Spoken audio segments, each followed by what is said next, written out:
నమస్తే సార్, నా పేరు ఉంగరాల శ్రీనివాసరావు అండి. నేను గత 10 సంవత్సరాల నుంచి ఫర్నిచర్ షాప్ నడుపుతున్నానండి.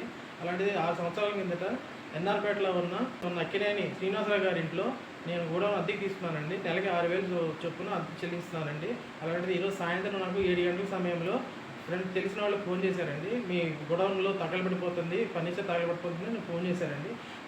అందుకని నేను హుటాహుటిన వచ్చానండి. వచ్చి చూసేటికి మొత్తం పోలీసు వాళ్ళంతా మంటలు ఆర్పేశారండి. మంటలు ఆర్పేసింది నేను ఏమేమి కాలిపోయినా చూసి బయటకు వచ్చేటప్పటికి అక్కడ మహిళా కార్యకర్తలు అటువైపు నన్ను రోడ్ సైడ్ వెళ్ళారండి.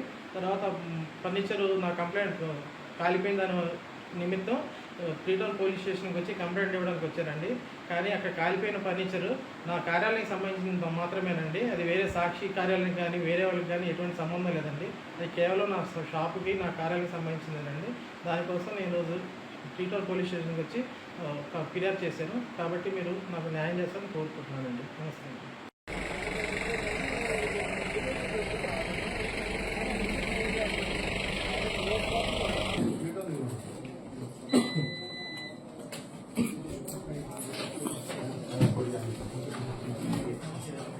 అందరికీ నమస్కారం. ఈరోజు సాయంత్రం ఏలూరు నరసింహరావుపేటలో జగన్మోహన్ రావు వీధిలో ఉన్నటువంటి డెమ్రో సంబంధించినటువంటి వాళ్ళ యొక్క పాత గోడౌన్లో వాళ్ళు కొంత ఫర్నిచర్ పెట్టుకోవడం జరుగుతుంది. ఆ ఫర్నిచరు తగలబట్టడం జరిగింది. దాని నిమిత్తం అదే సమయానికి అక్కడ ఉన్నటువంటి దగ్గరలో ఉన్న పోలీసు సిబ్బంది చేరి దాన్ని ఆర్పేయడం జరిగింది. ఈ లోపల అక్కడ కొంత దూరంలో ఉన్నటువంటి గత వారం రోజులు 3 రోజుల నుంచి సాక్షి విషయంలో వచ్చినటువంటి విషయమే నిరసన తెలియజేయడానికి వచ్చి జరిగింది. అంతేగాని సాక్షి కార్యాలయానికి నిప్పు పెట్టడం కానీ వారి ఫర్నిచర్ తగలబెట్టడం కానీ ఏ విధంగా కూడా జరగలేదు. ఇది కేవలం డమ్రోకు సంబంధించిన ఉంగరాల శ్రీనివాసరావు గారి యొక్క పాత గోడౌన్లో ఉన్నటువంటి పాత ఫర్నిచర్ దగ్గర మంటలు రావడం జరిగింది. ఆ మంటలు ఏదో విధంగా వచ్చినాయి, ఏ విధంగా వచ్చినాయి అనే దాని మీద ఆలోచిస్తున్నాము.